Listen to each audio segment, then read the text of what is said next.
ऐसा भी हुआ है कि एक स्टूडेंट थे मेरे जिनका वीज़ा अगर आई थी 3 डेज़ के बाद। Many Indian students dreaming of studying in Canada. Canada had a record number of international students. मुझे ये बताइए कि कौन सा बेस्ट कोर्स रहेगा, कौन से बेस्ट इंस्टीट्यूशंस रहेंगे या यूनिवर्सिटीज़ रहेंगी या कॉलेजेस रहेंगे। हर कंट्री का कुछ ना कुछ फेमस होता है। हर कंट्री किसी ना किसी कोर्स के लिए जाना जाता है।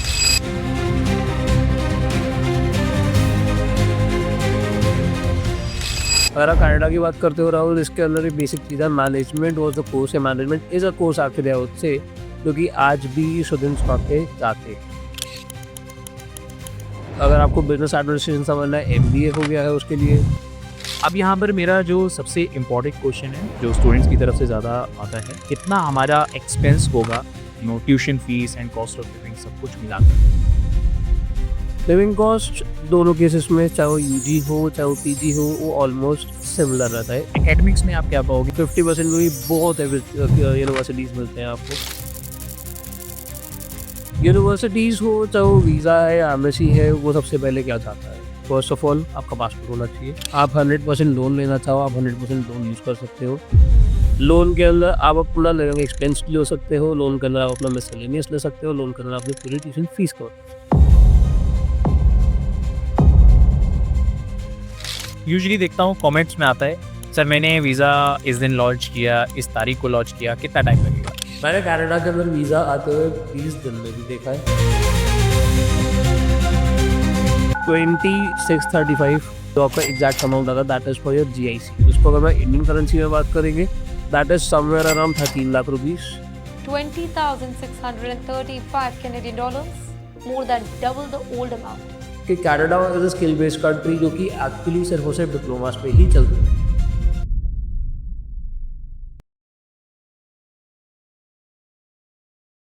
So hello everyone, welcome back with another episode of A broadcast. सबसे पहले आप सभी को थैंक यू सो मच। आप सभी लोग ने ढेर सारा प्यार दिया हमारे प्रीवियस वीडियो में। उम्मीद करता हूं आगे भी ऐसे ही प्यार आप देते रहोगे।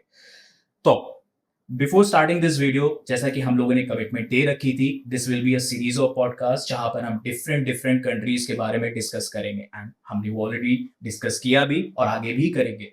तो आज हम एक ऐसी कंट्री के बारे में डिस्कस करने वाले हैं, एक ऐसी कंट्री के बारे में बात करने वाले हैं कि क्या एप्लीकेशन प्रोसेस है, कौन सी बेस्ट यूनिवर्सिटीज हैं, क्या वीजा गाइडलाइंस है, क्या रूल्स हैं एंड एवरीथिंग। सारी इनसाइट्स इस वीडियो में आपको मिलेंगी।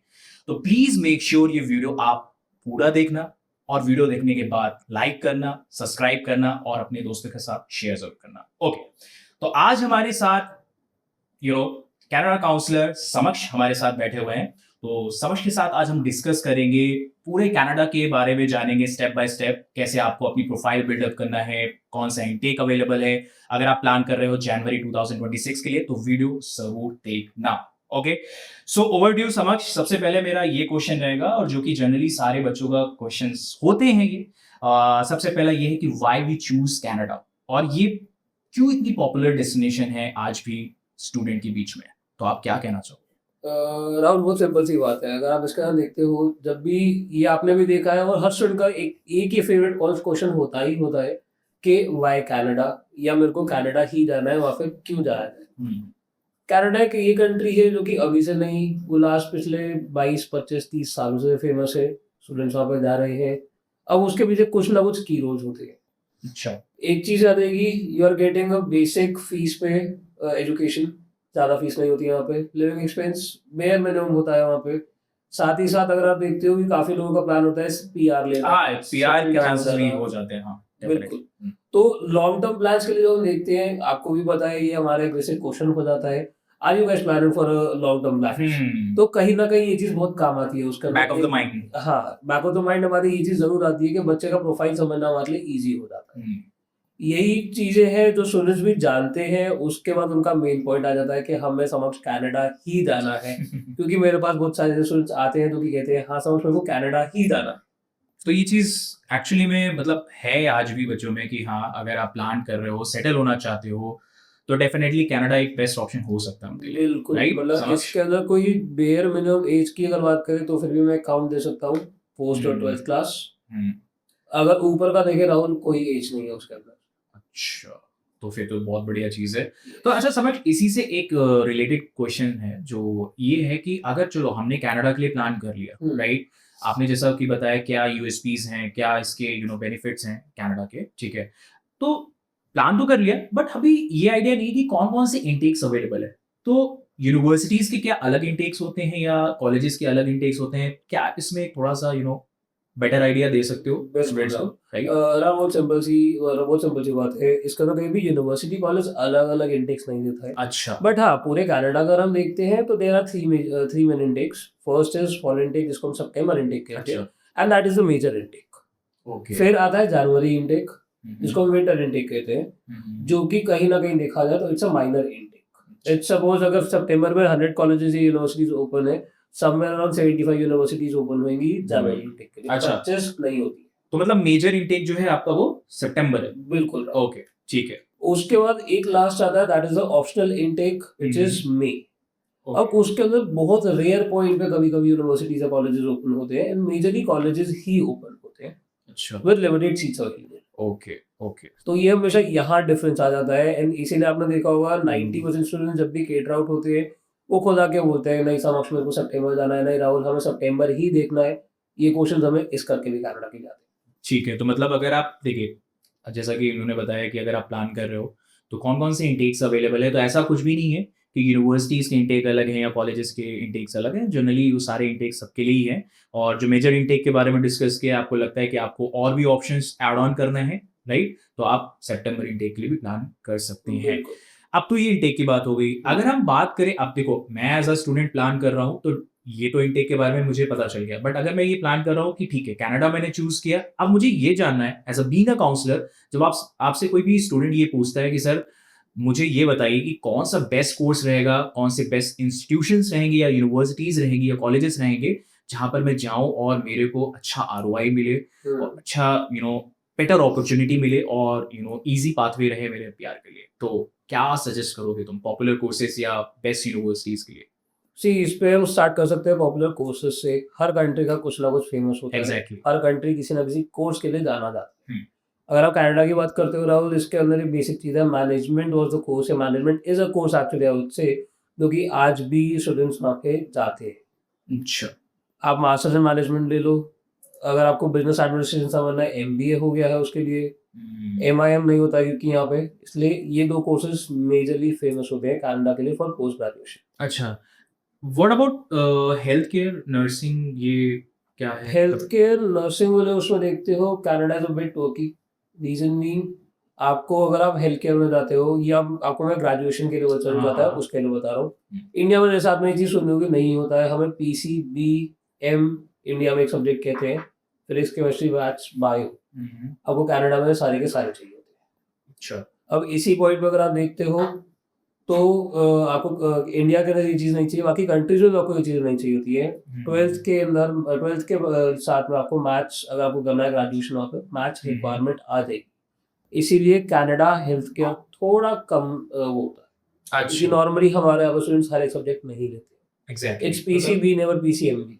अच्छा, तो समझ, जैसा कि आपने मुझे बताया कि अगर आप नर्सिंग के लिए प्लान कर रहे हो कनाडा में, तो आपको मैथ्स की भी रिक्वायरमेंट आ जाती है, ठीक है? बिल्कुल। तो वही मैं बात कर रहा था कि जनरली अगर मैं कई कंट्रीज़ में हैं, जैसे ऑस्ट्रेलिया है, न्यूज़ीलैंड है या कनाडा है, तो अगर ऐसा मैं बस इसलिए मैंने डिस्कस किया था नर्सिंग के बारे में कि it's a easy pathway to PR. तो ठीक है, ये चीज़ एक क्लियर हो गई आप सभी को कि अगर आप नर्सिंग के लिए प्लान करोगे, तो मैथ्स की रिक्वायरमेंट ज़रूर होगी। तो ये तो बात हो गई कोर्सेज़ के बारे में और बेस्ट इंस्टीट्यूशन के बारे में, यूनिवर्सिटीज़ के बारे में। अब यहाँ पर मेरा जो सबसे इम्पोर्टेंट क्वेश्चन है, जो स्टूडेंट्स की तरफ से ज़्यादा आता है कि what will be the cost of living, और कितना हमारा एक्सपेंस होगा, tuition fees and cost of living सब कुछ मिलाकर।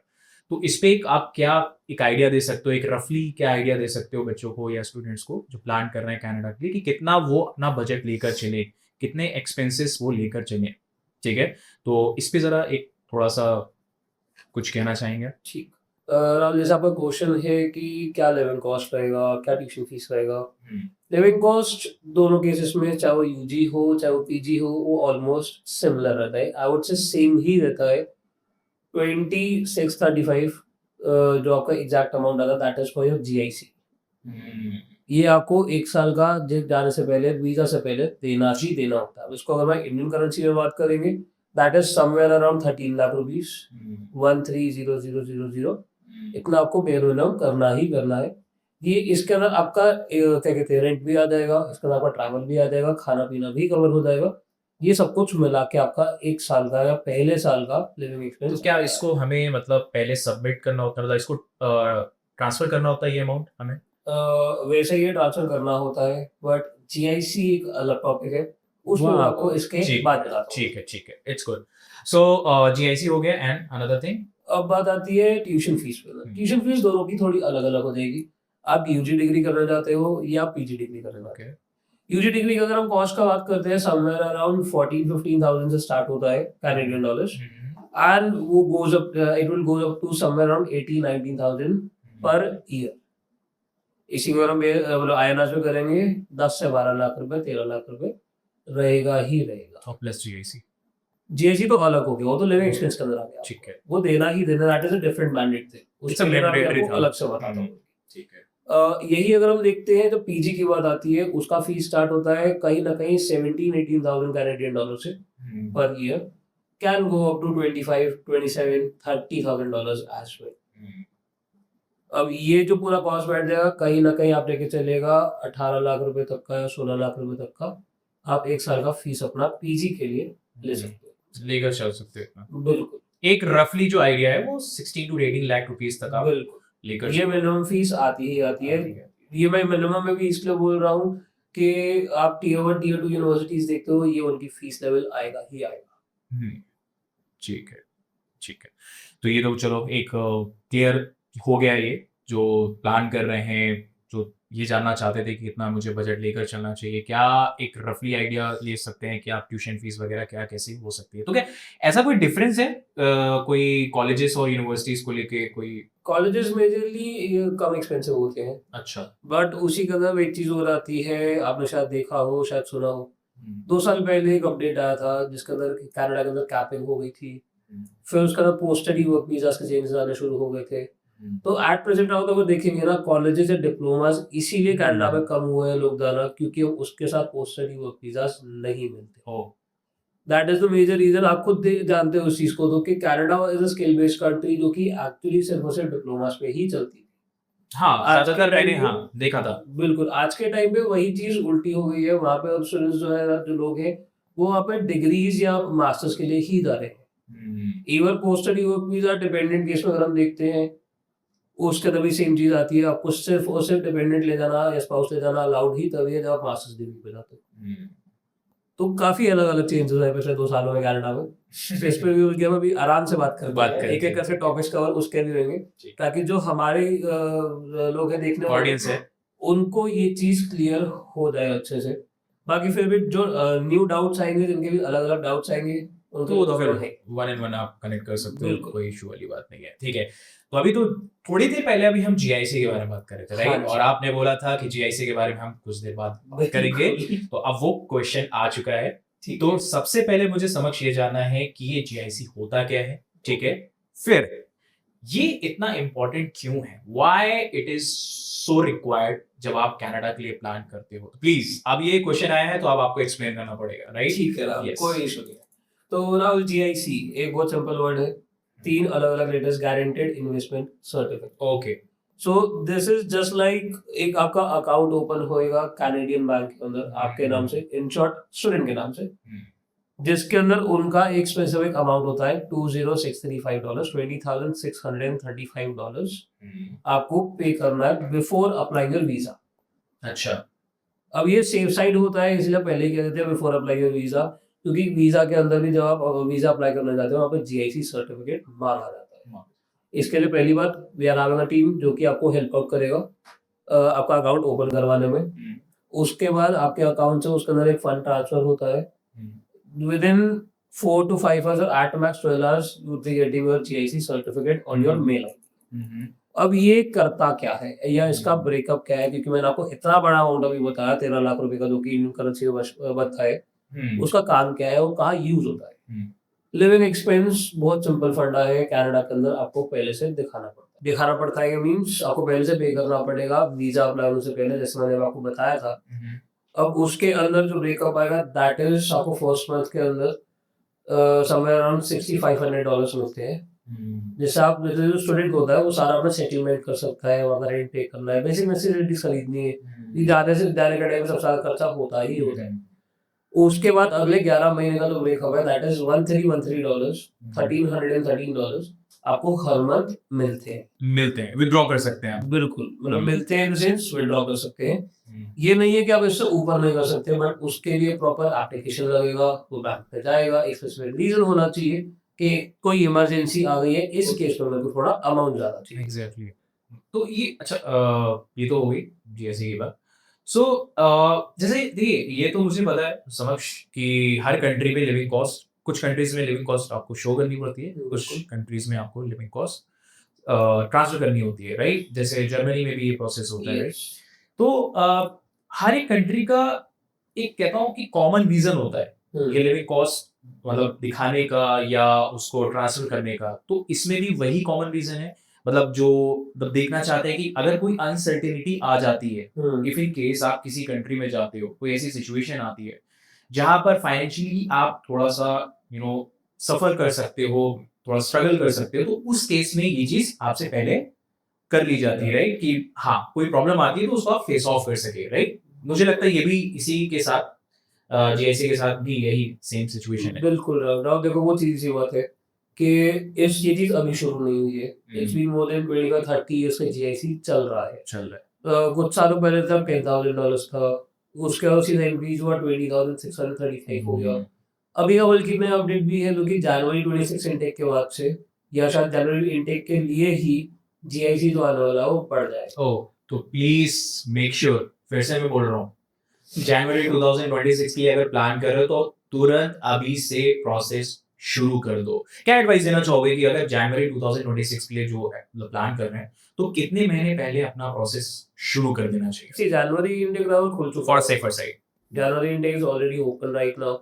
आप जितना जल्दी बोल के हमारे पास आओगे, हम हमारी बात होगी, हम कनेक्ट कर पाएंगे, प्रोफाइलिंग हो पाएगी, उतना बेटर है। क्योंकि कनाडा के अंदर सिर्फ डॉक्यूमेंट और सब पे काम नहीं हो रहा है इस टाइम पे, वहाँ पे इंग्लिश लैंग्वेज टेस्ट भी चाहिए। अच्छा ये कंपलसरी है, मतलब कोई वेव ऑफ वगैरह जैसा कुछ कॉन्सेप्ट नहीं है इसमें? नहीं, राइट? ओके। सी यूनिवर्सिटीज में वो ऐसे एडमिशन लेना स्टिल नॉट अ पॉइंट, क्योंकि वीजा के लिए आपको आइल्स देना ही पड़ेगा, तो उसको मैंडेटरी ही लेके चले, it is a better point. आप पहले से ही प्रिपेयर्ड हो, बाद में जाके एकदम से नहीं होता कि नहीं सर अभी हमें ये देना पड़ेगा, उसके अंदर आपको प्रिपरेशन करना पड़ेगा, 1 महीना लगेगा। जनवरी इनटेक मैंने आपको स्टार्टिंग में बोला था छोटा होता है, कुछ यूनिवर्सिटीज कम खुलती है, इनटेक मिस हो गया तो सीधा नेक्स्ट सितंबर में ऑप्शन आता है। इसी से रिलेटेड मैं एक क्वेश्चन पूछना चाहता था समक्ष कि क्या एलिजिबिलिटी क्राइटेरियाज हैं यूनिवर्सिटीज और कॉलेजेस के लिए? जैसे इंग्लिश की अभी बात हुई, तो हमें कितनी मिनिमम रिक्वायरमेंट होती है आइल्स की, पीटी की, और कौन सी इंग्लिश एग्जाम एक्सेप्टेबल है? तो ये थोड़ा सा आप मुझे बताइए। यूनिवर्सिटी वाइज कोर्स वाइज अलग अलग होते हैं, बीइंग ऑनेस्ट। आपको यूनिवर्सिटी ऐसे भी मिलेंगे जो कि आपको 6 नॉट लेस देन 5.5 पे एडमिशन दे रहे हैं, 6 ओवरऑल नॉट लेस देन 6 पे एडमिशन दे रहे हैं, 6.5 नॉट लेस देन 6 पे दे रहे हैं। ओके। मैं हमेशा क्या करता हूँ राहुल कि मैं अपने स्टूडेंट्स को ना पहले से ही बोल देता हूँ, आप एक बेंचमार्क बना लो, there minimum we have to score 6.5 not less than 6, ताकि ये नहीं होना चाहिए है कि आप बाद में बोलो कि मतलब एग्जाम दे दिया हमने, आप बाद में ये चीज बोलते हो कि नहीं मेरे को चाहिए ये था, आया ये है, अब दोबारा एग्जाम देना पड़ेगा। राहुल जी तो सिंपल, आईएएस का एग्जाम अपने देने जाता है इस टाइम पे, that will be costing you somewhere around 17,500, सस्ता एग्जाम नहीं।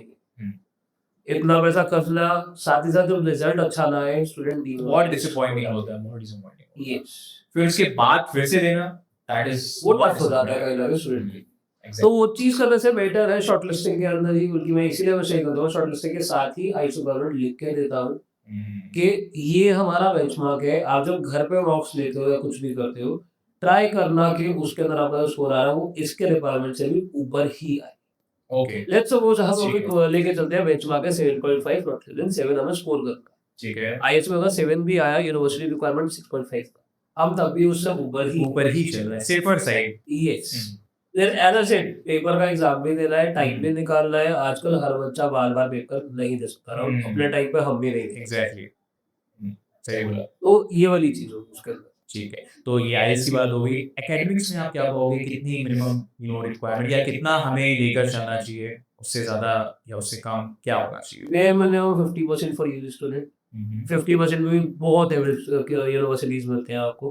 अगर एक बेसिक स्कोर देखा जाए 60-65% स्टूडेंट्स को वहाँ पे अच्छी यूनिवर्सिटीज मिल जाती है। सेम पॉइंट जब बीजी पे आता है, should be minimum more than 60%। ठीक है, तो इससे नीचे होने पे कहीं ना कहीं दिक्कतें आनी शुरू हो जाती है। तो मतलब अगर आपके जो इंग्लिश में स्कोर है वो 6.5 नॉट लेस देन 6, एटलीस्ट 60% लेकर चल सकते हैं फॉर द लाइक एनीथिंग। देखो फॉर द सिलेबस साइड हम बात करेंगे इस वीडियो में कि देखो होता तो बहुत सारी चीजें होती हैं, उसके फिर अलग रास्ते निकाले जाते हैं, बट जो एक सेल जोन में अगर आपको रहना है तो 60% एंड इंग्लिश में आपको 6.5 नॉट लेस देन 6, तो अगर ये आप लेकर चले तो डेफिनेटली आप गुड टू गो, राइट? कोई प्रॉब्लम आपको नहीं आने वाली है। तो चलो ये सारी बातें तो हो ही समझ। अब जो बहुत इंपॉर्टेंट चीज़ है, अब जब हम कनाडा स्टूडेंट वीज़ा के लिए फाइल करते हैं तो कौन कौन से डॉक्यूमेंट्स हमें प्रिपेयर करने चाहिए, कौन कौन से डॉक्यूमेंट्स की हमें ज़रूरत पड़ती है by file the Canadian student visa, उससे क्या कहना चाहोगे? जी, अगर इसके अंदर देखते हैं ना, स्टूडेंट वीजा फाइल करने का पॉइंट एंड यूनिवर्सिटी में अप्लाई करने का पॉइंट ऑलमोस्ट 70% सिमिलर होता है। अभी जो मैं डॉक्यूमेंट लिस्ट पूरी बताऊंगा उसके अंदर आप खुद भी नोटिस करोगे सिमिलर डॉक्यूमेंट्स आएंगे। ठीक है, तो आप ये दोनों भी इस वीडियो में बता सकते हो कि while you are filing your application towards the universities और कॉलेजेस और even if you are talking about the student visa, तो उनमें दोनों में ही आप मुझे बता दो तो जिससे एक बेटर आइडिया इन लोगों को मिल जाएगा। यूनिवर्सिटीज हो चाहे वो वीजा है या एम्बेसी है, वो सबसे पहले क्या चाहता है, फर्स्ट ऑफ ऑल आपका पासपोर्ट होना चाहिए। That should be having a validity जब तक आपका कोर्स चलेगा। अच्छा, दूसरा पॉइंट आ जाता है एकेडमिक डॉक्यूमेंट्स। एकेडमिक डॉक्यूमेंट्स के अलावा 10th का मार्कशीट भी लगेगा, आपका 12th का मार्कशीट भी लगेगा। आपका ग्रेजुएशन है, अगर आप पोस्ट ग्रेड के लिए जा रहे हो, ग्रेजुएशन के मार्कशीट एंड डिग्रीज लगेंगे। अगर आप बैचलर्स के लिए जा रहे हो, आपका 10th एंड 12th का लगेगा। If a student is in 12th का साइड का प्रेडिक्टिव मार्कशीट आपको स्कूल से लानी होती है। अच्छा, ये बेसिक हो गया एकेडमिक तक के। इसके बाद आपका एक बेसिक अपडेटेड रिज्यूम होना चाहिए। वर्क एक्सपीरियंस अगर है, वर्क एक्सपीरियंस डॉक्यूमेंट्स दिखाने पड़ेंगे उसके अंदर। सेम पॉइंट इसका आगे चलते हैं, फाइनेंशियल्स दिखाना पड़ेगा हमें उसे। अगर स्टूडेंट लोन के थ्रू जा रहा है, हम loan sanction letters and disbursement letters दिखाएंगे। अगर सेल्फ फंडिंग जा रहा है तो आपको पूरा का पूरा एक अमाउंट दिखाना पड़ेगा अपने बैंक में। कोई हार्ड एंड फास्ट रूल नहीं है कि वो 1 महीने पुराना हो, 24 घंटे पुराना वो हो। मुझे पूछना है। मेरे साथ बहुत प्रॉब्लम होती है जब मैं न्यूजीलैंड बच्चों को देखता हूँ या मैं उनके साथ बात करता हूँ तो फंडिंग से रिलेटेड बहुत ज़्यादा इश्यूज आते हैं ऑस्ट्रेलिया और न्यूजीलैंड। तो वही मेरे यहाँ पर मुझे क्वेश्चन ये पूछना था, मुझे याद आ गया था, बट मैंने सोचा आप पूछ लेता हूँ। तो क्या फंडिंग से रिलेटेड कोई ऐसा कोई टर्मिनोलॉजी है, लाइक कुछ कंडीशंस हैं जो पुट ऑन करनी होती है, लाइक आपके पास इतने पुराने फंड्स होने चाहिए या आप आईडीआर मैंडेटरी है या ये सोर्स ऑफ फंड्स आपको बताने होते हैं, ये सारी चीजें हैं कनाडा में? जी, मतलब ऐसा कुछ ये नहीं है कि आईडीआर मैंडेटरी है, फंड्स पुराने होने चाहिए हैं। जैसा कि आपने मेरे को बोला कि ऑस्ट्रेलिया न्यूजीलैंड के अंदर ये चीजें काफी कहीं ना कहीं इशू क्रिएट करता है स्टूडेंट प्रोफाइल के साथ। इसके अंदर वो सिंपल है, देखो लोन लोगे आईडीआर चाहिए ही चाहिए, चाहे वो कनाडा हो, चाहे यूएस है, चाहे ऑस्ट्रेलिया है, चाहे न्यूजीलैंड हो, कोई दिक्कत नहीं। बट मैंडेटरी एज सच नहीं है जैसे ड्यूरिंग वीजा। आपको बेयर मिनिमम इतने अमाउंट का आईडीआर चाहिए ही चाहिए, ऐसा रूल नहीं होता। सेकेंडली, पुराना फंड्स हो या ना हो कोई इशू नहीं होता है। इट्स जस्ट दैट आपको आपके पेरेंट्स या आपका सिबलिंग्स ही स्पॉन्सर कर सकते हैं, ग्रैंड पेरेंट्स भी नहीं कर सकते। नहीं कर सकते को, नहीं, ठीक है। ये इशू काफी बार हमने फेस करे हैं, तो उसमें काफी एफिडेविट्स, काफी डॉक्यूमेंट्स बनते हैं। ओके ओके, एक चीज मेरे को बताइए, क्वेश्चन आप अभी नहीं पूछ रहे, 2 मिनट बाद पूछ लोगे कि समझ लो लोन अमाउंट हुआ वो पूरा यूज कर सकते हैं या नहीं? एग्जैक्टली समझ में यही पूछने वाला था कि क्या 100% लोन या कुछ अमाउंट आपका लिक्विड फंड या कुछ अमाउंट आपका लोन, ऐसा कुछ? आप 100% लोन लेना चाहो, आप 100% लोन यूज कर सकते हो। लोन के अंदर आप अपना लिविंग एक्सपेंस ले सकते हो, लोन के अंदर आप अपना मिसलेनियस ले सकते हो, लोन के अंदर अपनी पूरी ट्यूशन फीस कवर कर सकते हो। ये आप सारा का सारा कवर कर सकते हो। इवन अ स्टेशनरी और your flight ticket amount can be used from your loan amount if you have a good profile. Good news. As bank अगर आपको देने को तैयार है। चलो कम से कम एक तो गुड न्यूज मिली, आप 100% लोन भी यूज कर सकते हो। बिल्कुल। यस। तो इसी के साथ ये चीज भी होती है राहुल कि स्टूडेंट कहता है कि मेरे को पार्शियल लोन लेना है, मतलब पार्शियल फैमिली फंडिंग हो जाएगा, पार्शियल लोन हो जाएगा। ये चीजें भी कनाडा के अंदर अलाउड होती हैं, कभी कोई इशू क्रिएट नहीं होता है। तो फिर तो मुझे लगता है कनाडा की तैयारी करना शुरू कर दो आप लोग, राइट? बिल्कुल। ओके, एक चीज मुझे पूछना था, मेरे पास भी कई सारे कॉल्स आती थी, कनाडा के कुछ बच्चे मेरे पास भी आ जाते थे। उनका ये क्वेश्चन रहता था कि सर जैसे कुछ कंट्रीज अलाउ कर देती हैं कि विदाउट आइल्स भी आप एप्लीकेशन फाइल कर सकते हो, कुछ ऐसा है समझ?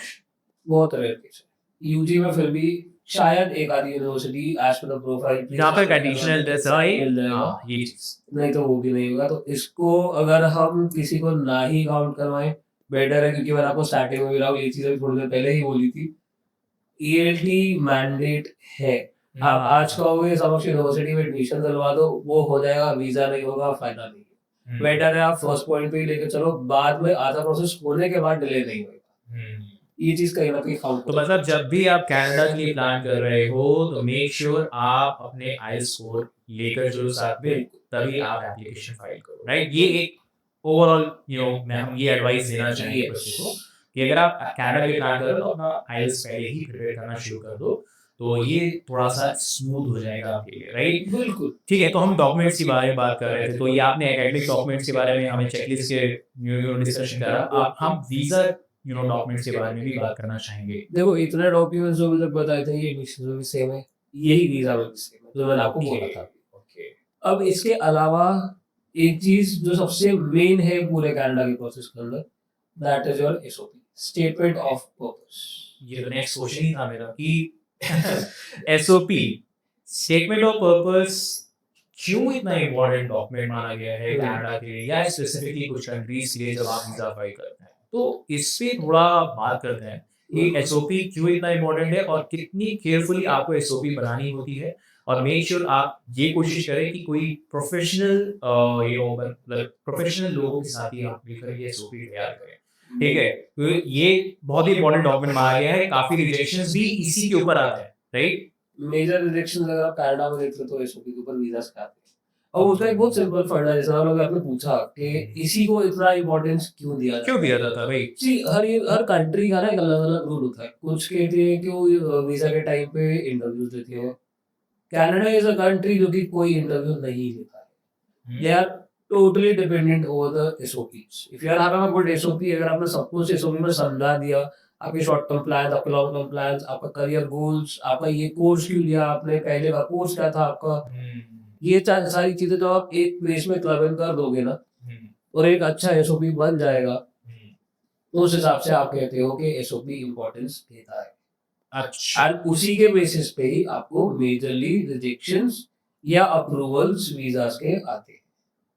ओके, ठीक है। तो यहाँ पे सिर्फ पॉइंट्स दिखाने से कुछ नहीं होगा, एसओपी भी उतना ही इम्पोर्टेंट है हमारे। तो प्लीज ध्यान देना, प्लीज थोड़ा सा इस चीज पे ध्यान देना कि अगर आप कनाडा के लिए प्लान कर रहे हैं तो सबसे पहले आइल्स, ये तो बहुत मैंडेटरी है। फिर उसके बाद सबसे ज्यादा जो इम्पोर्टेंट डॉक्यूमेंट माना जाता है वो है आपका SOP, which is statement of purpose. तो इस वीडियो को थोड़ा सा ध्यान से देखना तो बेटर आइडिया मिल जाएगा। तो स्किप मत करना, जल्दबाजी में स्किप मत करना, ओके? तो ठीक है, रिजेक्शन के बाद हम फिर से अप्लाई कर सकते हैं। अगर आप रिजेक्शन कर तो अप्लाई कर सकते हो। थोड़ा कूल डाउन पीरियड देखो हम सारे लेते हैं, हम खुद की चीज सजेस्ट करते हैं, 15 दिन 20 दिन का गैप लेते हैं, उसके बाद एक दोबारा से फाइल करा जाएगा। ठीक, जिसके अंदर सेम पॉइंट है, बायोमेट्रिक फीस दोबारा नहीं जाएगा, बट एम्बेसी फीस दोबारा जाएगा। तो सब ये तो हमने अभी बात करी डॉक्यूमेंट्स के बारे में, कौन कौन से डॉक्यूमेंट्स की रिक्वायरमेंट होती है जब आप वीजा फाइल करते हैं। वीजा फाइल हो गया है। आप मुझे बताइए कि जो बहुत ही ज्यादा कॉमन डाउट आता है लोगों में, क्वेश्चन आता है कि सर वीजा तो फाइल हो गया, आप मुझे ये बताइए कितना समय लगता है वीजा डिसीजन आने में, उसका आउटकम आने में? तो प्लीज ये तो जरूर बताना पड़ेगा। मोस्ट कॉमन क्वेश्चन हर स्टूडेंट का, साइट मैं यूजुअली देखता हूँ कमेंट्स में आता है, सर मैंने वीजा इस दिन लॉन्च किया, इस तारीख को लॉन्च किया, कितना टाइम लगेगा? तो वो बता। राउत अगर आप देखोगे, मतलब अपने एक्सपीरियंस का आपसे बता रहा हूँ, मैंने कनाडा के अंदर वीजा आते हुए 20 दिन में भी देखा है। 20 days मींस 20 वर्किंग डेज। ऐसा भी हुआ है कि एक स्टूडेंट थे मेरे जिनका वीजा आया था 93 डेज के बाद। तो अच्छा। कनाडा बहुत मतलब अलग है इस चीज में, कोई स्पेसिफिक टाइम नहीं है, बट हाँ अभी के हिसाब से अगर हम देखेंगे जो अभी सिनेरियोस चल रहे हैं 4 to 6 वीक्स के अंदर स्टूडेंट्स ये मतलब जनरल टैग है इमिग्रेशन की तरफ से, राइट? बिल्कुल। If you are not having any issue in your profile, कोई डॉक्यूमेंट मिसिंग नहीं है, सारा कुछ अलाइन है, जैसे हम नॉर्मली 4 बार 5 बार चेक करते हैं बार बार उसको, अगर ये हम सही से करके करें 4 से 6 हफ्ते वीजास आ जाते हैं। ठीक है, तो पॉइंट टू बी नोटेड, अगर आपने वीजा फाइल किया है तो प्लीज वेट करें, एटलीस्ट 4 से 6 हफ्तों का वेट जरूर करें, राइट? और जैसा कि अभी उन्होंने एक एग्जाम्पल के तौर पे कुछ स्टूडेंट्स के बारे में उन्होंने डिस्कस किया, किसी का 20 दिन में भी आया है, किसी का 93 डेज में भी आया है, पता नहीं उस स्टूडेंट का पेशेंस लेवल कितना अच्छा होगा, ठीक है? तो ये हो गई कितना टाइम लगता है, ठीक है? अब आते हैं सबसे इम्पोर्टेंट चीज में, जो मेरा भी सवाल है आपके लिए कि अच्छा, जब हम वीजा फाइल करते हैं ना, और हर कोई ये चाहता है, अवॉइड करता है कि उसका वीजा रिजेक्ट ना हो, और मैं भी चाहता हूँ कि यार इतनी हम लोग मेहनत करते हैं एज अ काउंसलर, तो हम नहीं चाहते कि वीजा रिजेक्शन हो, तो इसीलिए हम प्रॉपर गाइडेंस देते हैं हर एक स्टूडेंट को, और इसीलिए हम ये वीडियोस भी बना रहे हैं कि जब हमारे पास आप आओ, ठीक है, तो एक बेटर प्रोफाइल लेकर आओ जिसमें हम आपको गाइड कर सके, अपने फाइनेंशियल्स को सारी चीजें मैनेज करके आओ। समझ में ये मेरी तरफ से भी है कि जो रिजेक्शन होता है ना कनाडा का, उसमें कौन कौन से ऐसे रीजन होते हैं, what are the reasons actually होते हैं, जिसमें हम अभी इसमें डिस्कस करेंगे। तो आप मुझे डिटेल में बता सकते हो किन किन रीजंस पे हमें कौन कौन से चीजों पे हमें काम करना चाहिए जिससे हमारा वीजा रिजेक्शन ना के बराबर हो, रिकॉग्नाइज हो सके? बिल्कुल। राहुल देखो 4 से 5 रीजंस होते हैं कनाडा का वीजा रिजेक्ट होने का, जो मेजर पॉइंट्स आते हैं। सबसे पहले आएगा एसओपी। मैंने आपको पहले ये चीज बोली थी, SOP is the most important document at the time of visa. और एसओपी हमेशा प्रोफेशनल से ही आप बनवाएं, ठीक है? बिल्कुल। और इस पे आप क्या कहना चाहेंगे फिर, जब एसओपी की बात हो ही रही है? सी बेसिकली ये चीज भी है, like when world Edix with us we are having our own editorial team now, जो आपके प्रोफेशनल्स एसओपी बनाते हैं। इसके अंदर हमारा बहुत सिंपल है, I would be giving that student a basic question है, कुछ बेसिक 12 15 18 क्वेश्चंस होते हैं उसके अंदर, आप उसको बेसिक ड्राफ्ट दो हमें, आप अपनी लैंग्वेज में 2 3 लाइंस के अंदर उन क्वेश्चंस को लिख के दो, हमारी टीम उसको खुद एलाबोरेट करती है as per your profile, your course, आपके मॉड्यूल्स क्या है, आपका लॉन्ग टर्म प्लान क्या था, आपका रिज्यूम क्या है, आपका वर्क एक्सपीरियंस कितना। मुझे लगता है जूम इन करना चाहिए इस चीज पे, ठीक है? तो अगर आप प्रोफेशनल्स की तलाश में हो कि एसओपी बहुत ही सेंसिटिव डॉक्यूमेंट है, तो world एडेक्स is for you, right? समझ? बिल्कुल राहुल। ठीक है, तो अभी हमने बात कर ली रिजेक्शन की रीजंस, और भी हैं तो वो भी हम बात कर लेते हैं। सबसे पहला था एसओपी, जस्ट अभी हमने बात करी इसके बारे में। फिर आ जाता है कि फाइनेंशियल्स या sponsors. If you remember Rahul, मैंने वीडियो में थोड़ी देर पहले बोला था कि आपका जो स्पॉन्सरर होएगा वो या तो आपके पेरेंट्स हो सकते हैं या एल्डर सिबलिंग हो सकते हैं, उसके अलावा कोई नहीं हो सकता। अच्छा, इन-लॉज भी नहीं कर सकते? No in-laws, no grand parents.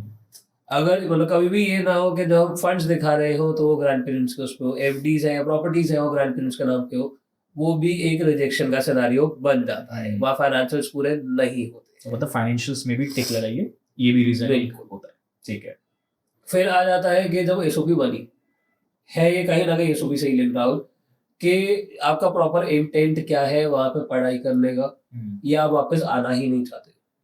क्योंकि देखो बहुत सिंपल सी बात है, आप किसी भी कंट्री की बात कर लो, हम जब भी पॉइंटर्स देते हैं हम हमेशा एक ये इमेज प्रेजेंट करते हैं वीजा टीम के सामने या एम्बेसी के सामने कि स्टूडेंट अभी कोर्स के लिए पढ़ने जा रहा है, पोस्ट दैट ही और she would be coming back to India और द होम कंट्री।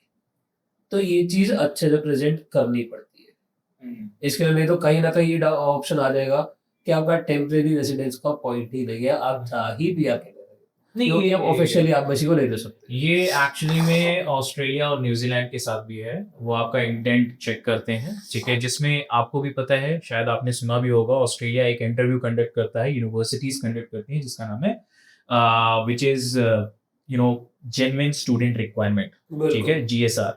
तो वो एक इंटरव्यू प्रोसेस होता है जहां पर इंटेंट चेक किया जाता है। तो यस, कंटिन्यू विद दैट। इसके बाद एक पॉइंट ये हर कंट्री में होता है, हाँ। ये कुछ स्पेसिफिक फॉर कनाडा नहीं है ये पॉइंट। आप जिस कोर्स पे जा रहे हो आपको यूनिवर्सिटी ने एडमिशंस तो दे दी है। लेट्स सपोज मैं बीकॉम का हूँ, मैंने मैनेजमेंट कोर्स करने जाना था, बट बीच में 5-6 साल का गैप था जिसमें मेरा तो वर्क एक्सपीरियंस है वो ना बीकॉम से रिलेटेड रहा था ना मैनेजमेंट से रिलेटेड रहा था। मेरी प्रोफाइल चेंज हो जाती है। जब आप 4-5 साल काम कर लोगे एनी का पास्ट एक्सपीरियंस चेंज हो जाता है। आपका प्रोफाइल विद आपका मॉड्यूल, आपका कोर्स एंड आपका लॉन्ग टर्म या अगर अगला आपका जो कोर्स जिसमें आप जा रहे हो उसके साथ मैच करना चाहिए। ओके, अगर उसमें 19-20 का भी डिफरेंस आता है there are chances of getting. तो वो भी एक रिजेक्शन का रीजन बन सकता है अगर आपने रेलेवेंट कोर्स चूज नहीं किया है तो। ओके, ठीक है, समझ गया। तो कुछ और भी पॉइंट्स हैं? ये ही मेजर पॉइंट्स होते हैं इसमें वीजा रिजेक्शन कनाडा के अंदर आता है। ठीक और है। इसका क्या क्या हुआ मैं एक बहुत शॉर्ट में रिहाइड्रेट कर देता हूँ। हमने एसओपी कवर कर रहा हूँ, साथ ही साथ हमने फंड्स कवर कर लिए, फाइनेंशियल स्टेटमेंट्स पूरे होने ठीक चाहिए, है। कहाँ से स्पॉन्सर होना चाहिए, कोर्स आपका रिलेवेंट होना चाहिए एंड साथ ही साथ आपका जो सिलेबस जा रहा है, जो मॉड्यूल जा रहा है वो सारे एक दूसरे से मैच होने चाहिए। ओके, ठीक है, तो ये तो हो गया। ठीक है, अच्छा, समक्ष, हम कभी भी किसी भी कंट्री के लिए प्लान करते हैं, स्टूडेंट्स मेरे पास आते हैं, बोलते सर मैं ऑस्ट्रेलिया के लिए जा रहा हूँ, न्यूजीलैंड के लिए जा रहा हूँ, सारी चीज़ें आपने मुझे प्रॉपरली गाइड किया, ठीक है, कैसे मुझे अपनी एप्लीकेशन लगानी है, कौन सी यूनिवर्सिटी बेस्ट रहेगी, फिर एप्लीकेशन कैसे लगानी है, कैसे अपनी एसओपी तैयार करनी है, सारी चीज़ें मैंने सारी चीज़ें गाइड कर दिया।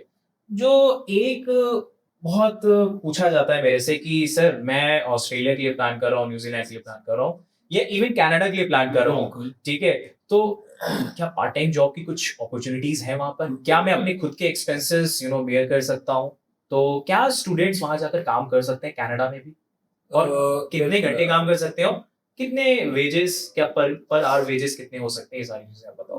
तो राहुल बहुत से आपने अभी जैसे आपने क्वेश्चन पूछा कि क्या पार्ट टाइम जॉब्स अवेलेबल है, एग्जैक्टली 99% स्टूडेंट्स ऐसे ही होते हैं राहुल जो कि आपसे कहीं ना कहीं आधी कॉल पे या आधे काउंसलिंग के बीच में ये क्वेश्चन पुट अप कर और लेते हैं। सबसे बड़ा पता है समक्ष, ये तो स्टूडेंट्स का होता है ना, ये जो सबसे बड़ा सवाल पेरेंट्स की तरफ से मेरे पास बहुत आता है। बिल्कुल, पेरेंट्स हमेशा मुझसे पूछते हैं कि सर हम तो यहाँ पे सारी फंडिंग वगैरह सारी चीजें कर रहे हैं, बट वहां पहुंचने के बाद कुछ ऐसा होता है क्या? कितने घंटे काम कर सकते हैं, कितने वेजेस इनको पर आवर मिलते हैं, क्या गाइडलाइंस है वीजा इमिग्रेशन की तरफ से? तो ये इस पे थोड़ा बात बिल्कुल राहुल देखो कनाडा का एक बहुत सिंपल रूल है, while the time you are studying करें। ओके, पार्ट टाइम जॉब्स के टाइम पे 20 hours a week you are allowed to work. Let's suppose semester breaks आ गए, you are allowed to work 40 hours a week, वो full time course के अंदर count हो जाएगा। जो फुल टाइम जॉब्स होती है उसके अंदर भी 40 घंटा अलाउड है, वो इसके अंदर भी वही आ जाएगा। जब कोर्स चल रहा है, अभी हमारा सेमेस्टर चल रहा था, हम 20 घंटे एक हफ्ते में काम कर सकते हैं। दूसरा आपने इसी के साथ एक लिंक करा इसको कि पेरेंट्स कहते हैं या आरओआई काउंट आ जाता है, या हम मैनेज कैसे कर रहे हैं अपने फंड्स को, कितने वेजेस मिलते हैं। अब इसके ऊपर ना वैसे एक अलग से पूरा का पूरा टॉपिक है मेरे पास, मैं बल्कि स्टूडेंट्स को नॉर्मली नहीं, बस मैं आपसे ग्लिम्स ले रहा था इस पे कि कैसे, मतलब क्या स्ट्रक्चर रहता है मैं अपने स्टूडेंट्स को कैसे बताता हूँ कि आप कहाँ पैसा बचा सकते हो, कैसे पूरा आप जीआईसी के अंदर ज्यादा फंड बचा के नेक्स्ट ईयर का फीस निकाल सकते हो। इसके ऊपर पूरा एक डेफिनेटली हम इस पे एक वीडियो बनाएंगे फॉर श्योर, बट अभी ये जानना बहुत जरूरी है कि क्या पार्ट टाइम जॉब में मतलब कितने वेजेस मिलते हैं हमें पर आवर में, तो वो थोड़ा सा सी 15 to 18 डॉलर्स पर आवर आप बहुत इजीली कवर कर सकते हो। There are students who are actually even getting $28-29 per hour as well, but वो थोड़ा रेयर होता है। नॉर्मल आप देखते हो 15 से 18 डॉलर्स एक घंटे का आपको इजीली मिल जाता है। 20 घंटा काम करना है, आपका जो कॉलेज का टाइम टेबल है एडजस्ट हो जाता है उस हिसाब से कि आप उसको इजीली कवर भी कर सकते हो, अपना लिविंग कॉस्ट इजीली निकाल सकते हो कनाडा। अच्छा, कनाडा का प्लान तो कर लिया, ठीक है, पार्ट टाइम जॉब के बारे में बात कर ली हमने। जब हम प्रोविंसेस के बारे में बात करते हैं, किस प्रोविंसेस को हम प्रेफरेंस देते हैं while we are going for Canada? In the terms of staying there, right? In the terms of opportunities, in the terms of like the most important thing, the part-time job opportunities, right? तो उस पे क्या कहोगे? देखो राहुल, 3 जगह हैं Canada के अंदर जो कि मेजरली फेमस है, ये सबको पता होती है। ओंटारियो है, ब्रिटिश कोलंबिया है, एल्बर्टा है। अब ये सिर्फ ऐसे ही फेमस नहीं है कि उनके नाम अच्छे थे क्या था, एक्चुअली अगर आप देखते हो सारी स्टूडेंट्स वहीं पे है, सारी कनाडा की जनता वहीं पे है, यूनिवर्सिटीज सारी की सारी इन्हीं 3 जगहों पे ज़्यादा है आपके पास। 2 अगर आप अभी देखते हो सस्काचुआन है जो कि थोड़ा-थोड़ा बूम हो रहा है।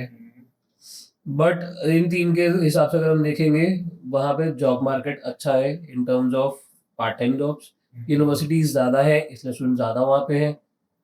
एंड इकोनॉमिकल हब है बेसिकली ये, बिल्कुल, जो प्रोविंसेस के बारे में बात कर रहे हैं। बिल्कुल। यहाँ पे आपको यूनिवर्सिटीज़, कॉलेजेस भी अच्छे मिल जाएँगे, आपको रहना, खाना-पीना सब मिल जाएगा, प्लस आपको अर्निंग फैसिलिटीज़ मिलती हैं। इसीलिए यहाँ पे ज़्यादा जाया जाता है एंड वेदर कंडीशंस भी एक कहीं न कहीं पार्ट प्ले करते हैं। सो समक्ष हमने अभी बात कर ली पॉपुलर प्रोविंसेस के बारे में, ठीक है।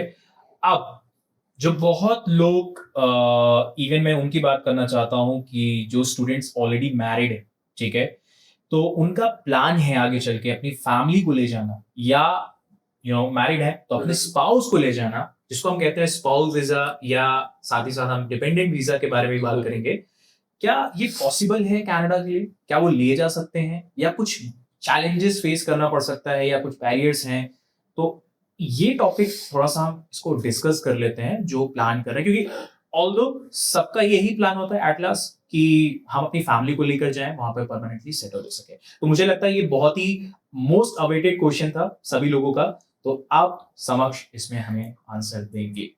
तो राहुल, जैसे आपने बोला, हाँ, ये बहुत ही ज़्यादा क्वेश्चंस पुट अप होते हैं इस केस को लेके हमारे पास कि आप अगर कनाडा जा रहे हो स्पाउसल वीज़ा दे सकते हो। हाँ, मतलब अपनी वाइफ को ले जा सकते हैं। हाँ। मैं अपने पार्टनर को लेके जाना चाहता हूँ, तो क्या वो काम कर सकते हैं? ओपन वर्क परमिट है, नहीं है? ये मल्टीपल क्वेश्चंस पुट अप होते हैं। अगर आप स्पाउसल वीज़ास की बात करते हो राहुल, सिर्फ और सिर्फ मास्टर्स के अंदर ही आप अपने स्पाउसल वीज़ास पे अप्लाई कर सकते हो। ओके। उसका भी प्रोसेस सिंपल है, पहले स्टूडेंट वीज़ा आता है, अप्रूवल हो जाएगा, उसके बाद स्पाउसल वीज़ास लगाने का हम बोलते हैं। ठीक है।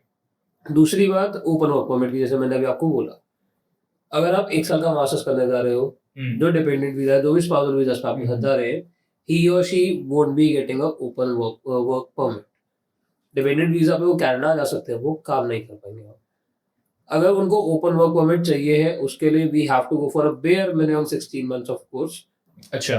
जिसको नॉर्मली हम फास्ट ट्रैक कोर्स कहते हैं, 2 साल का जिसको काउंट करते हैं। क्योंकि 4 महीने का 1 semester that is equal to 2 semesters is 1 year, 8 months plus another 8 months आपका 2 साल का कोर्स काउंट होता है।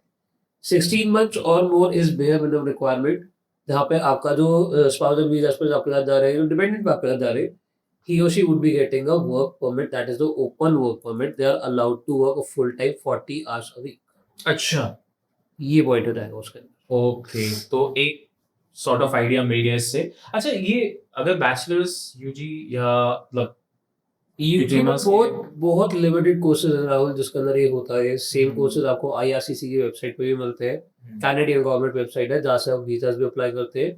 एंड जहाँ से I would recommend every student of hours जो भी कनाडा प्लान कर रहा है, क्योंकि कनाडा के अंदर राहुल रूमर्स बहुत ज्यादा आते हैं। हाँ, वही मैं कह रहा हूँ कि मतलब आजकल तो कनाडा को लेकर इतना ज्यादा मतलब हॉक्स क्रिएट हो चुका है बिल्कुल कि कनाडा में ये इश्यूज हैं, कनाडा में ये प्रॉब्लम है, अवॉइड करना चाहिए। इवन तो मैं प्रोफेशनल काउंसलर्स की भी बात करूंगा कि उन्होंने भी कई सारे ऐसी नेगेटिव चीजें क्रिएट कर रखी हैं अबाउट कनाडा कि आप ये नहीं कर सकते, वहां नहीं जाना चाहिए, बहुत प्रॉब्लम्स क्रिएट हो रही हैं, बहुत तो एक होता है ना कि क्लैरिफिकेशन बहुत जरूरी है। जैसे लाइफ में आपकी क्लैरिफिकेशन जरूरी है, वैसे ही while you are choosing any sort of country तो उसकी भी क्लैरिफिकेशन बहुत जरूरी है। तो दैट इज द रीजन मैं फिर से कहूंगा, आप हमेशा प्रोफेशनल से ही अपनी गाइडेंस लो एंड मेंटोर हमेशा सही चूज करना चाहिए किसी भी चीज के लिए अगर आप प्लान कर रहे हैं। राइट समक्ष? बिल्कुल सही है राहुल। गाइडेंस लेना है वेरी सिंपल, IRCC की वेबसाइट पे जाओ, आप सर्च करोगे, आपको हर एक न्यूज सबसे पहले आपको मिल जाएगी। ठीक है। एंड डिपेंडेंट वीजा, जैसे मैंने आपको बोला, बहुत मिनिमम कोर्सेज है जो कि आपको UG उस पर मिलते हैं। उसका भी सेम चीज, सेम इंफॉर्मेशन आपको IRCC की वेबसाइट पे मेंशन मिलेगा। ओके, सो लास्ट क्वेश्चन मैं आपसे पूछना चाहता हूँ, बट मैं इसको कम नहीं समझूंगा इस क्वेश्चन को, जो बहुत ही इंपॉर्टेंट है और मुझे लगता है इसी के साथ हमें सम अप करना चाहिए इस पॉडकास्ट को। तो समक्ष, क्या आप एडवाइस देना चाहोगे उन स्टूडेंट्स को जो कनाडा के लिए प्लान कर रहे हैं एज अ इंटरनेशनल स्टूडेंट्स, और स्पेशली जो इंडिया से हैं, उनके लिए आपकी तरफ से क्या एडवाइस होगी बीइंग अ काउंसलर? तो मुझे लगता है ये पूरा सुनना पड़ेगा आप लोगों को, ठीक है? तो समक्ष ओवर टू यू। राहुल, इसको जो अभी तक हमारी पूरी बात हुई, हमने सारी चीजें एक-एक करके बताई है, आपने काफी क्वेश्चंस पुट अप करे टॉपिक कवर करने के लिए। हाँ? सॉरी, बहुत जरूरी था। कोई इशू नहीं है, हम इसी चीज के लिए यहाँ पे आए हैं। तो बहुत सिंपल सी बात है, सबसे पहला पॉइंट आ जाएगा कि कितना टाइम पहले आपको अप्लाई करना शुरू करना चाहिए। सितंबर 26 इनटेक इस सितंबर के बाद ओपन हो जाएगा। जनवरी इनटेक ऑलरेडी ओपन हो चुका है, स्टार्टिंग में बात करी थी। जिसको जिसको एप्लीकेशन लगानी है, इन्फॉर्मेशन चाहिए, अभी से ही शुरू कर दो। क्योंकि इसके अंदर क्या होता है, आप 2 महीने 3 महीने के अंदर पहले ऑफर लेटर्स आ देंगे, फाइनेंशियल सॉर्ट हो जाएगा, उसके बाद वीजा लगा देंगे। मैंने खुद ही बताया, आई गॉट अ स्टूडेंट जिसको 93 डेज के बाद वीजा मिला था। तो कवर अप करने के लिए जितना टाइम आप पहले से ही छोड़ के चलेंगे वो बेटर है। बाद में कभी भी फसीनेस नहीं होएगा, ये नहीं होगा कि आपको जस्ट बिकॉज ऑफ वीजा आपको डिफर करना पड़ रहा है। डिफर करना बोलना बहुत छोटा वर्ड है राहुल। आप सेमेस्टर टू आप जो सितंबर टू जनवरी भी करते हो ना, 4 महीने का गैप बहुत लंबा बहुत लंबा होता तो वो लाइक ईयर चेंज है। देखिए, एज अ कंसल्टेंट और एज अ एजेंट जब आपको एडवाइस दी जाती है कि आप एक काम करो, डिफर कर लो, कोई प्रॉब्लम नहीं है, बट एज अ स्टूडेंट ये फील हम कर सकते हैं। तो इसीलिए वर्ल्ड एडेक्स एम्पैथेटिकली आपके लिए सोचता है, ठीक है? तो ये हमारा जो इनिशिएटिव था वीडियो बनाने का, सिर्फ इसीलिए था कि हम आपके साथ कनेक्ट कर सकें, आपकी फीलिंग को समझ सकें, जो आप सोच रहे हो, जो आप महसूस कर रहे हो। तो एडवाइस आप कंटिन्यू कर सकते हो। सॉरी, मैंने इंटरप्ट कर दिया, ठीक है? तो हुआ यही, इसके वजह से मैंने आपको बोला कि ताकि हमारे पास प्रॉपर टाइम हो वीजा अप्लाई करने के लिए। सबको बता रहा हूँ, आज के टाइम पे वर्किंग प्रोफेशनल्स मेजरली बाहर जा रहे हैं मास्टर्स के लिए। Every company is having a different resigning point. कोई कहता है आपको 2 महीने का टाइम देना पड़ेगा, कोई कहता है आपको 3 महीने का टाइम देना पड़ेगा। आईटी कंपनीज मेजरली ये कहती है आपको।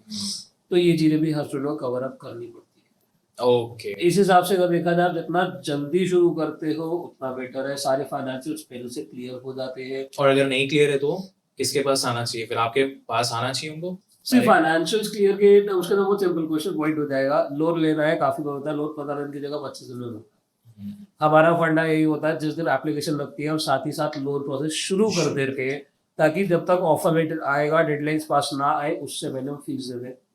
Outside India it's always the first come first serve process. Exactly, कभी भी वो सिर्फ नंबर पे नहीं चलते हैं। ये यूनिवर्सल रूल है। बिल्कुल। इसीलिए जितना जल्दी हो पाता है, हम भी उतना ही कम टाइम लेना चाहते हैं। हम भी चाहते हैं कि आपका प्रोसेस पूरा हो जाए, जल्दी से जल्दी हो जाए, ताकि आप बाहर जा रहे हो राहुल। आप जाने से पहले आपको पता है कि अगले 1 साल, 1.5 साल, 2 साल से पहले आप वापस नहीं आओगे। Why you are going for student visa. आपको भी सारे फैमिली का टाइम देना होता है, सब करना होता है, ये चीज हम भी समझते हैं। इसीलिए बेटर है जितना जल्दी प्रोसेस कर लो, 7-8 महीने पहले से प्रोसेस शुरू कर लोगे, that would be any how beneficial. ठीक है, तो देखो, मैं बस लास्ट में ये कहना चाहूंगा, जितना आप परेशान होते हो ना वीजा के लिए, उतना हम लोग भी परेशान होते हैं वीजा के लिए, ठीक है? तो ये हमारे लिए सिर्फ छोटा सा काम नहीं है, ये हमारे लिए एक्चुअली में हमारा गोल है, ठीक है? कि हमें किसी स्टूडेंट के लिए वीजा लेकर आना है, ठीक है? तो ठीक है, मुझे लगता है समक्ष आपने बहुत सारी चीजें हमारी क्लियर कर दी है। जितने भी डाउट्स थे, जितने भी क्वेश्चंस थे, और जो भी कनाडा के लिए प्लान कर रहे थे, आई होप ये वीडियो उन लोगों के लिए बहुत ही फ्रूटफुल होगा, ठीक है? इस वीडियो को देखने के बाद कई सारे क्वेश्चंस फिर से अराइज होंगे और कमेंट में वो क्वेश्चंस आएंगे, जैसे मेरे पास भी आए थे। तो आप उन आंसर्स, मतलब वो क्वेश्चंस के आंसर्स आप प्रॉपर्ली, मुझे लगता है आप दोगे डेफिनेटली। तो देखो, अब ये सारी चीजें आपको क्लियर हो गई हैं। अब अगर आपको लगता है कोई गाइडेंस की जरूरत है, स्टेप बाय स्टेप कैसे हमें अपनी प्रोफाइल बिल्डअप करनी है, तो आप हमें कनेक्ट कर सकते हो। हम सारे काउंसलर्स आपके लिए अवेलेबल हैं, जैसे वीडियोस अवेलेबल हैं वैसे ये सारे काउंसलर्स भी अवेलेबल हैं। तो आई होप ये वीडियो आप लोगों को बहुत अच्छा लगा होगा, एंड डेफिनेटली और भी वीडियोस आपके पास आती रहेंगी। जैसा कि फिर से मैं बोलूंगा, हमारा कमिटमेंट है कि ये सीरीज ऑफ पॉडकास्ट है, तो हम डिफरेंट कंट्रीज के बारे में डिस्कस करेंगे। जो आई होप नेक्स्ट जो हमारा टारगेट है कंट्री का, वो है यूएसए। तो आप प्लीज प्लीज प्लीज प्लीज अगर नए हो इस चैनल में तो सब्सक्राइब करो, लाइक करो, अपने दोस्तों के साथ शेयर करो। फिर से मिलते हैं नेक्स्ट वीडियो में, तब तक बाय।